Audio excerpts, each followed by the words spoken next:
Aku di depan ya.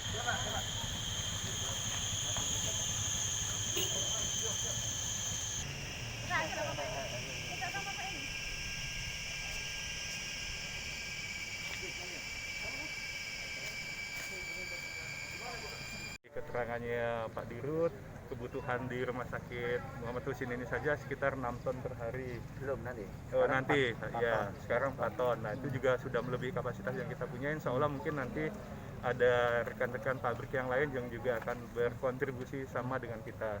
Oke. Jadi yang diberikan kepada Rumah Sakit Muhammad Husin ini ada berapa ton, Pak? Sekarang ini ada 4.980 kilo. Oh, oke. Ya.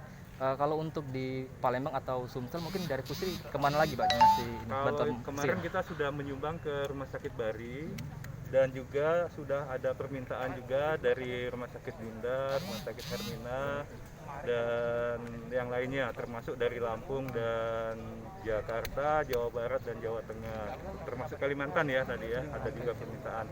Ya kita dengan kondisi keterbatasan yang kita punya, kita akan berusaha untuk memenuhi apa yang diminta. Oke, berarti kalau kedepannya Pak, apa bakal continue gitu Pak untuk ini? Insya Allah kalau dibutuhkan, tetap melalui CSR kita gitu. Oke, siap. Oke, dengan Pak Bambang, mungkin tanggapannya seperti apa setelah kita menerima bantuan jasa dari PT Pusri? Oke.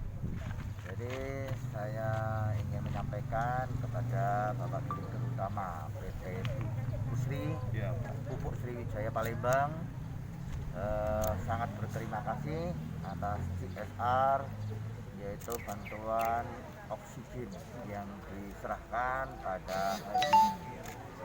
Ini yang pertama kali, mudah-mudahan selanjutnya bisa ada lagi CSR seperti ini lagi untuk kepentingan seluruh pasien-pasien di Rumah Sakit Muhammad Husin. Sebagai gambaran bahwa sekarang ini dengan 177 tempat tidur COVID dan non-COVID itu semuanya itu kira-kira untuk non-COVID itu hampir 700-an tempat tidur, maka kebutuhan sekarang ini ada di angka 3.500-4.000. Nanti kita berharap dalam 1-2 minggu ke depan kita bisa menjadi 300 tempat tidur. Dengan 300 tempat tidur sudah pasti kebutuhan oksigennya sangat meningkat pesat, diperkirakan nanti sekitar 6.000 liter per hari.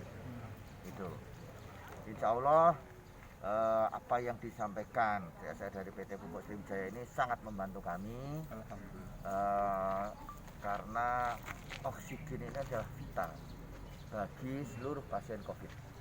Hampir 70% pasien COVID membutuhkan oksigen, terutama di ICU itu 100% itu kebutuhan oksigen. Satu pasien Pak, itu per menit itu satu pasien itu rata-rata 8-12 liter Pak, per menit. Dan itu per menit 8-12 liter. Jadi kalau per hari tidak dibayangkan. Ya, itulah yang kita tidak bayangkan. Saya juga berharap kepada masyarakat, jagalah protokol kesehatan. Ya. Selanjutnya setiap orang harus waspada. Di sekeliling kita mungkin saja OTG, orang tidak bergejala. Sehingga kalau kita waspada, insya Allah kita bisa terhindar dari COVID. Tetapi dan jangan lupa vaksin, kejar vaksin sampai 2 kali. Kalau sudah divaksin 2 kali, insya Allah kalaupun kena COVID tidak menjadi berat. Itu. Sekali lagi terima kasih Pak. Terima kasih Pak Dirut. Pak pandemi segera.